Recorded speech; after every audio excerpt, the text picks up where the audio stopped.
Hey, what's up everybody? In today's video we're going to talk about my hobby setup, the things I like, the things I love, and the things I cannot live without. So this is no grand, impressive, or even tidy setup. I don't have a dedicated hobby room yet, so I wanted to make my setup as portable as possible.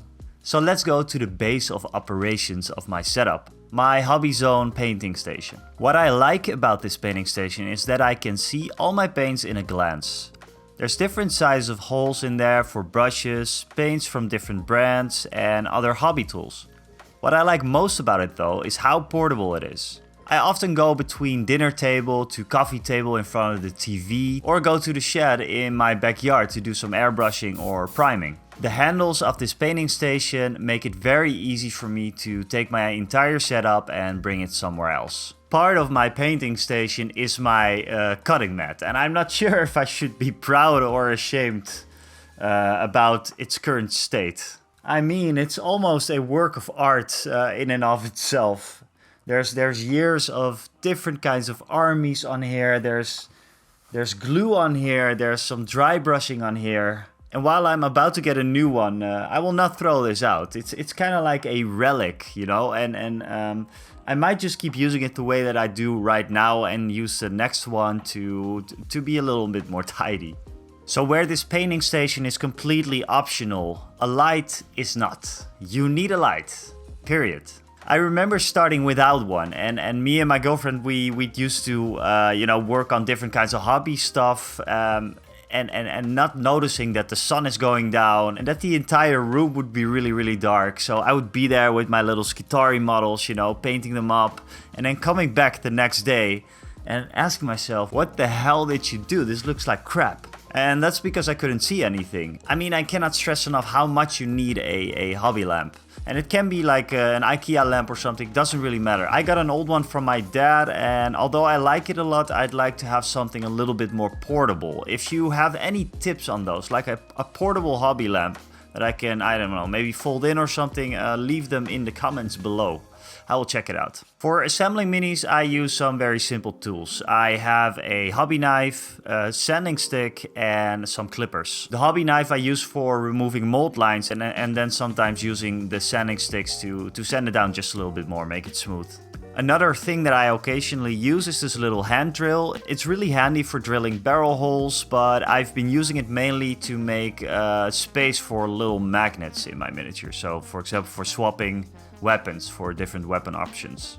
And then I also have three sorts of glue, one for plastic, I have a super glue and a basing glue. So the obvious focal point of this painting station are the paints. Some are from sets, which is actually a great way to get started. For example, my army painter ones are all from a set, but most of them I bought individually. Although I started with Citadel paints, I am trying out some different brands right now. I recently got some new Vallejo paints and I really like those. I also like Skill 75, the Army Painter, and 2 thin coats. I use normal acrylic colors for most of my brush work, but through the airbrush I really like to use contrast paints. And lately I've been experimenting with inks on these Star Wars Legion measurement tools. Going into the nitty-gritty of how I use my different kinds of paints is something for another video, so make sure to subscribe and you'll see it soon enough. So let's go on to the brushes. My go-to at the moment is this Army Painter brush set. The Regiment brush is great for most of the work I do, and if I need to go smaller, I use this Insane Detail brush. Lately though, I found that working with a bigger brush is fine as long as the tip is very sharp. I mean, the Insane Detail brush is really nice, but it's also very delicate. You don't want to have any paint up on the metal part, the ferrule, and that's just a lot harder to avoid with such a tiny brush.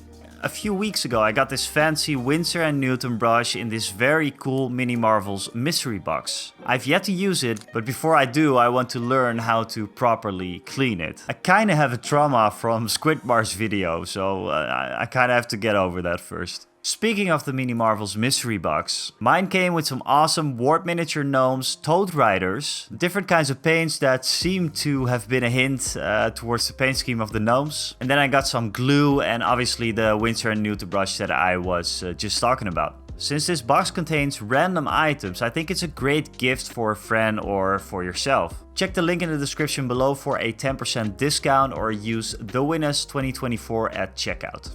Apart from my dedicated brushes for miniature painting, I use some very cheap brushes from the discount store. I use them when I'm working with, for example, this little guy, Shrieking Grime, which can be hard on your brushes. And then I also have some makeup brushes, which are very, very good for dry brushing. They cost next to nothing. Pick these up.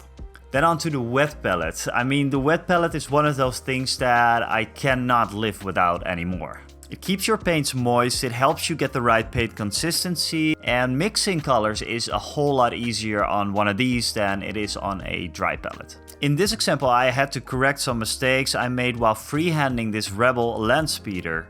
Since I airbrushed the base with 2 different colors, I needed to replicate those colors, which was done in seconds on the wet palette. You can close up the wet palette so that it stays moist for days, sometimes even weeks depending on the climate you're in. And this means you will have your colors ready to go when you start painting again. And I also feel that it saves a lot of paint from the bottles because usually you use up everything from your wet palette, so yeah. So there are plenty of brands out there. I have this Everlasting wet palette, version 1 I think, from Redgrass Gaming. It has a very, very handy magnetic accessory that you can click on like this. You can put your metallics in here or contrast paints or anything like that. Anything you don't want on the wet palette basically. And it's also pretty simple to make your own wet palette. There's plenty of videos out there. Just do a quick search for DIY wet palette and you'll find a lot of content. Equal to the wet palette, the airbrush has probably had the most impact on my painting. I love how quickly I can create a perfect base for me to start painting on, and like mentioned before, I also use contrast paints and inks through the airbrush, and this just steps up everything. You can make super smooth gradients in a heartbeat. While this set has served me very well for the past 2 years, I am looking for an upgrade, and especially the pistol, because the pistol that came with the set, I mean, it's fine, it's a workhorse, I can do all my priming with it, I can do zenithal highlights with it, but for the fine details, and that's what I want to do in the future, do some more smaller stuff with the airbrush. This is not the way to go for that. Possibly looking at an Iwata. I have to do some research. If you have tips, let me know. Another must-have is a painting handle. You're much more stable, let me show it off. You're much more stable holding a miniature like this, like your wrists together and with the painting handle in between, than doing this. Although I have to say, this works too, but this is better. I mean, there's not much to say about this other than, like the wet palette, there's different brands out there, but you can make your own as well. I got this Citadel one when I first started. I've been using it ever since. It's been great. Can't tell you much more about it. Now onto the consumables, like the things I keep close to my painting station all the time. I mean, the obvious ones are water and paper towels. I usually have all sorts of wooden sticks. Take my mini tool for priming, or these for stirring the paints, for example. But the one thing that I cannot live without is poster tag. I put it on everything, like I did before, you know, like put the poster tag on, put the mini on, put a bunch of more minis on there, and you can go to town with priming, with painting, or to hold miniatures together without gluing them in place yet. So that's it for my portable painting station. I love it. I love to take it everywhere and you know, sit in front of the TV, watch some Star Wars, watch some Lord of the Rings. And, I love it. I love it. And before we close it off for today, I want to say that next week's video is going to be